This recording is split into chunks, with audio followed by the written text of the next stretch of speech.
Hey, I got these little flags to help me celebrate the 4th of July, Independence Day in the United States, and it says it comes with a dozen of them and that they're 4x6 flags, but I want to take a closer look at them and see how cool they are up close.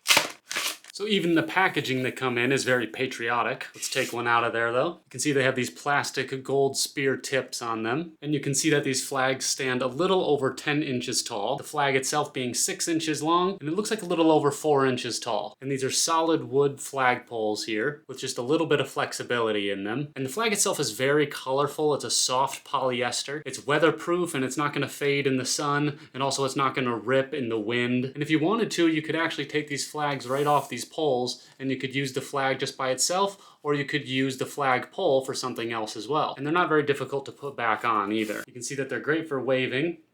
You can see that they're correct for a flag too. It has 1, 2, 3, 4, 5, 6, 7, 8, 9, 10, 11, 12, 13 stripes. And then we look at a row of 5 and a row of 4. Times 1, 2, 3, 4, 5 gives us 45. Plus an extra 5 stars, that gives us all 50 stars. And you can see the flag on both sides. But I think they'd also make really great decorations if you stick them in the yard, or on top of a cake, or in a potted plant in the corner of the boardroom. There's lots of things you could do with these flags. Now let me just take the rest of them out of here to make sure that none of them are ripped and none of the sticks are broken or anything like that. Okay, they all look like they're in really good condition to me, and these would be great to like pass out at a party or a parade. Lots of different options with these things. So I hope you have yourself a nice 4th of July. Happy Independence Day.